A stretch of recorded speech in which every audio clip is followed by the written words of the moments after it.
All right, let's continue with lesson 7 now. And this is part B. Most people, when you ask, well, what's the most important part of a sentence? The fastest answer that comes out is the subject. It's the subject that's most important.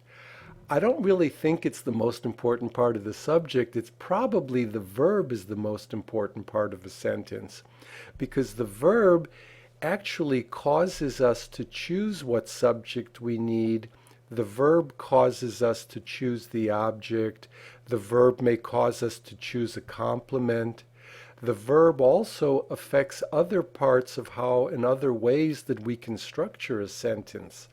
So let's take a look at another sentence. Andy gave a present to his mom, and we'll see how the verb gave is very important to this sentence. Andy is the subject. It's between the two X word places.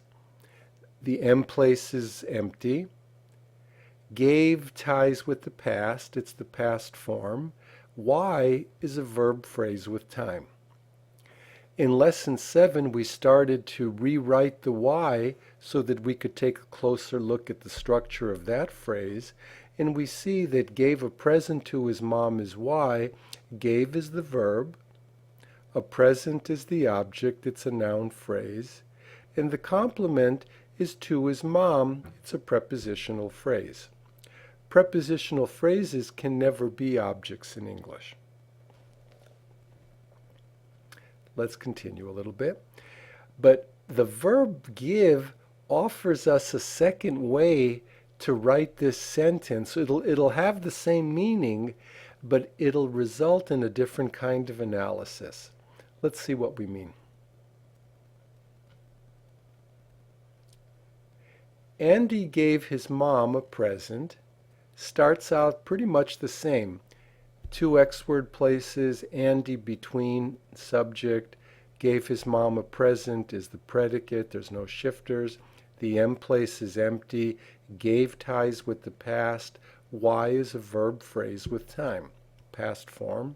So far, it's exactly the same. I rewrite the Y, gave his mom a present, now I have gave is the verb, his mom is the object, and a present is also the object. There is no complement in this sentence. Why we can analyze it this way is because English also has sentences where you can have two objects. You've probably heard direct and indirect objects. So, what did he give? He gave a present. The direct object is a present. And who did he give the present to? Now the answer is his mom, and his mom becomes the indirect object. And so some sentences can have a direct and an indirect object, and it all depends on the verb. Verbs like give can result in a direct and indirect object. For example, present. He presented a paper to the audience, or he presented the audience a paper. Present also as a verb can give that can cause a direct and indirect object result. And there's quite a few other verbs like that. The important thing is, though, is that for us, we're going to call, in this case, gave his mom a present, a Y that has two objects. One direct, one indirect, but we're not going to name them. And it's also important to know that in our first sentence, Andy gave a present to his mom. To his mom is the complement.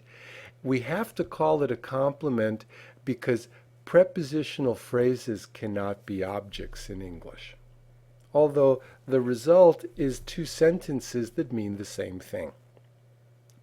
So I think we're ready now to complete Lesson 7, Exercise 1. That'll give us a chance to review and to get a little practice identifying the verb, the object, the complements. And then we're ready to continue because we have still one more thing to talk about in the Y place. So complete exercise 1 in lesson 7. Check your answers with the answer key and we'll be ready to continue.